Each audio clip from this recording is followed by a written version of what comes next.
Halo, assalamualaikum teman-teman. Pada kesempatan kali ini saya dapat sampel feses sapi yang diambil sejak tanggal 19 Juni 2021, kemudian diawetkan dengan larutan kalium bikromat 2,5% dan ada juga yang diawetkan dengan formalin 10%. Pada saat dilakukan uji, saya melakukan uji apung, ternyata masih bisa kita temukan protozoa, yaitu Emeria atau Coccidia. Pada sapi biasanya spesies yang menyerang adalah Emeria bovis atau Emeria auburnensis.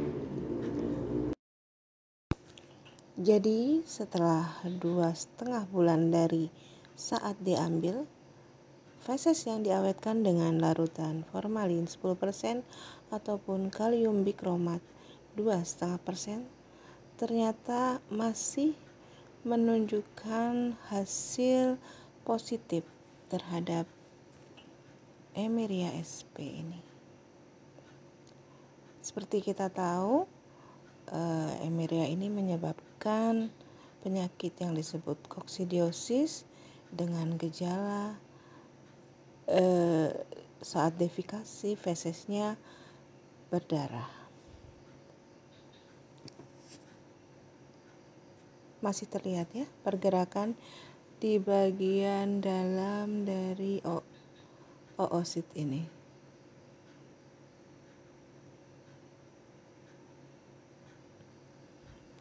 Jadi untuk teman-teman yang mau ngirim sampel, bila jarak dari laboratorium ke lokasi teman-teman terlalu jauh dan butuh waktu lama, selain disimpan di dalam suhu refri ya, jadi misalnya dikasih es, bisa juga dengan alternatif menggunakan larutan formalin 10% ataupun kalium bikromat 2,5%.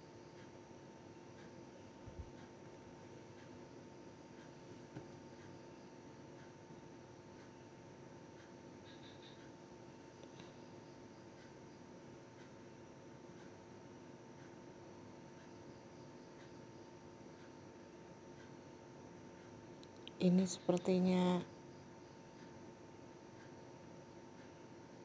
masih bergerak-gerak dan ada bagian yang rusak, kayaknya pecah.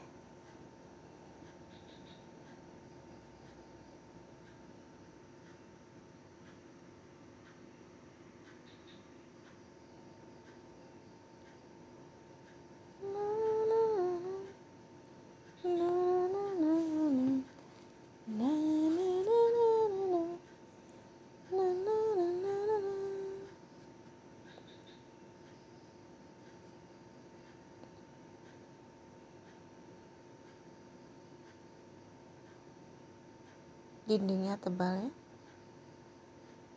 tapi mikrofilnya nggak terlalu kelihatan. Mikrofil itu kayak tutup ya, tutup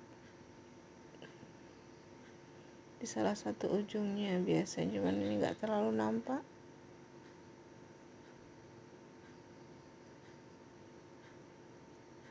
Makhluk yang cantik.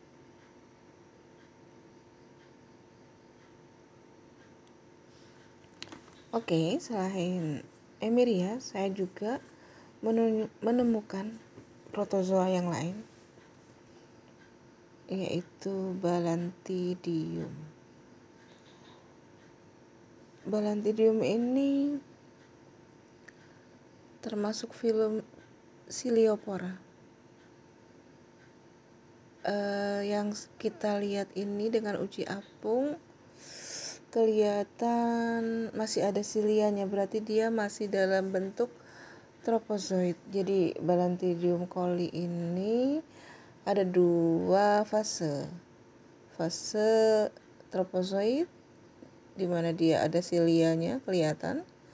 Yang kedua adalah fase kista. Pada saat fase kista itu silianya ketutup dengan lapisan kistanya, jadi nggak kelihatan.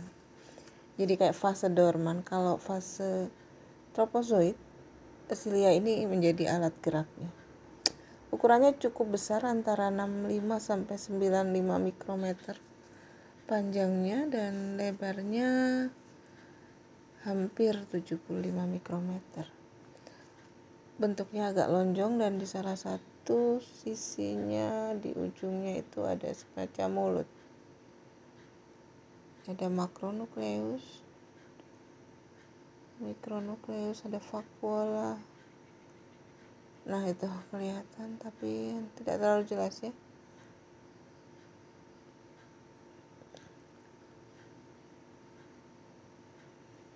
Yang perlu diperhatikan adalah bagian silianya di sekujur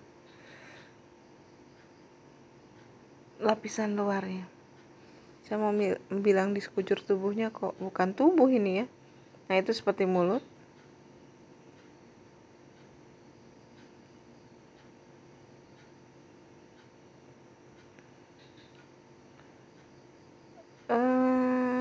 Menyebabkan diare kalau untuk di manusia, tapi kasusnya sudah sangat jarang. Nah, kalau di hewan tuh paling banyak itu justru di babi, dan termasuk juga di sapi. Saya jarang nemuin ini ya di sapi. Dan ini tumben ketemu dan jumlahnya banyak. Padahal sudah diawetkan dengan larutan formalin, dan ada juga yang dengan kalium bikromat. Tapi nggak kelihatan bergerak sih, memang dia diem aja. Halo, ya.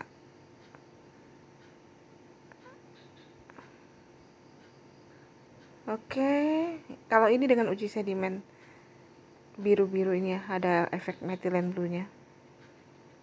Masih kelihatan, masih bisa ketangkap juga dengan uji sedimen. Mungkin karena berat ya, jadi dia turun. Kalau yang ini panjangnya 145 mikro, ini gede banget. Dan lebarnya 113 mikrometer. Variatif sih ukurannya ya, gak selalu sama. Tapi rata-rata hampir 100. Kita lihat silianya, walaupun tidak terlalu jelas tapi kelihatan ya. Oke, yang berikutnya adalah ini telur cacing. Kalau yang ini, nah ini bukan matahari, ini telur cacing Ascaris. Telurnya berwarna kuning, bagian dalamnya agak hitam, terus dikelilingi oleh lapisan luar yang kasar yang berwarna kuning. Cantik banget. Ini seperti matahari terbit. Ding ding ding ding. Ascaris ini disebut juga, kalau di karnivor biasanya toxocara ya. Kalau di sapi Ascaris vitellorum. Kalau di babi Ascaris suum. Dia termasuk nematoda atau cacing gilik, dan cacingnya cukup besar. Ini kebetulan saya punya koleksi preparat basahnya yang saya awetkan di alkohol 70%. Ini beberapa waktu yang lalu saya ambil dari babi. Jadi ini namanya Ascaris suum. Nah, enak kan ya? Kayak mie. Jadi bisa sinkron. Ini telur cacingnya, ini cacingnya. Bayangkan kalau investasinya banyak di dalam usus ternak kita ya. Dia akan menyebabkan, selain ternak kehilangan sari-sari makanan, dia juga akan menyebabkan obstruksi atau penyumbatan di usus, sehingga menyulitkan proses pencernaan pastinya. Bayangin kalau cacing segini banyaknya ngumpul di usus. Cacingnya gede soalnya ini. Oke, silahkan konsultasi dengan dokter hewan atau tenaga kesehatan hewan yang ada di wilayah Anda bila menderita cacing seperti ini. Obatnya apa? Pasti mereka lebih tahu. Sekian share saya hari ini, semoga bermanfaat. Assalamualaikum warahmatullahi wabarakatuh.